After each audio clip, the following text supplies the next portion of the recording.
Is Donald Trump a fascist?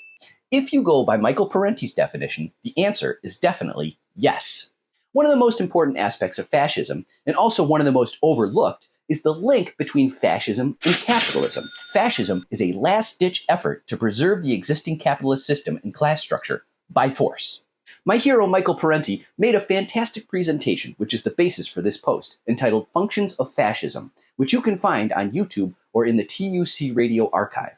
I'd highly recommend it. What I would like to do is compare the main characteristics of fascism as outlined by Parenti and compare them to what we see today with Donald Trump. First, defining fascism can be puzzling for some people because, as Parenti describes, fascism is a confusing combination of revolutionary-sounding mass appeals and reactionary class politics. Fascism promises to solve society's problems while at the same time protecting the interests of the wealthy few at the top, using violence and terror. It is basically a new order designed to serve the same old system. Parenti outlines 5 main characteristics of fascism, using Italy under Mussolini and Germany under Hitler as his primary examples. First on the list is the glorification of the leadership cult. This one is so clear it doesn't really need much of an explanation. Donald Trump is the leader, and his followers rally behind him. Without strongman Trump, we wouldn't be having this conversation about fascism in the US. Trump is the leadership cult. Next is the glorification of the nation state.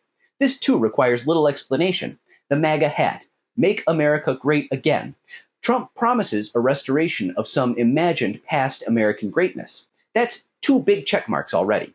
Third is the glorification of military conquest. This one is admittedly not a perfect fit. Of the 2 major candidates, Joe Biden has the more aggressive, warlike foreign policy. However, nobody beats Trump for jingoism and aggressive patriotism.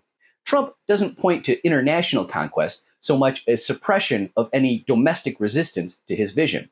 We'll give a half check to this one. The fourth characteristic of fascism is what Parenti calls the propagation of folk mysticism.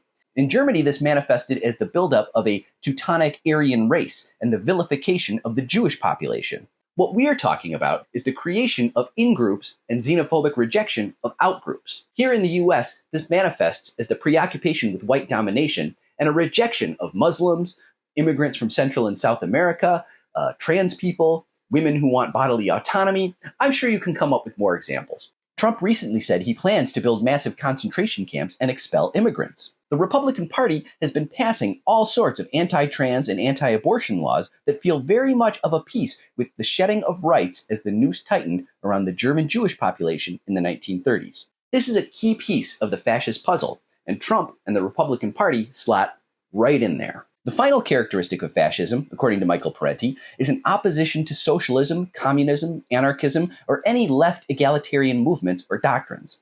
I'm reminded right away of Trump's words from Veterans Day, where he promised to root out the communists, Marxists, fascists, and the radical left thugs that live like vermin within the confines of our country.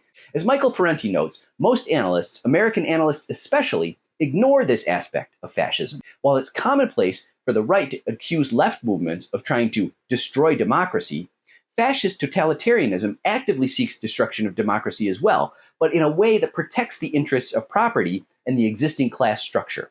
This, Parenti emphasizes, is the true difference between left and right. The right always seeks to preserve or expand the existing hierarchy of power and privilege. If you're a member of the working class, meaning you're a part of the vast majority of citizens in this country, Donald Trump really isn't interested in raising your wages or helping you out in any meaningful way. He already proved this during his first term in office, the passage of his massive tax cut for the wealthy and corporations being a prime example. Is Donald Trump a fascist? Well, he checks 4.5 out of 5 boxes for a score of 90%. That's an A-, but still a grade A fascist. Please like, follow, favorite, and subscribe to my free Substack, where you can get a more detailed version of this post. Let's make them pay.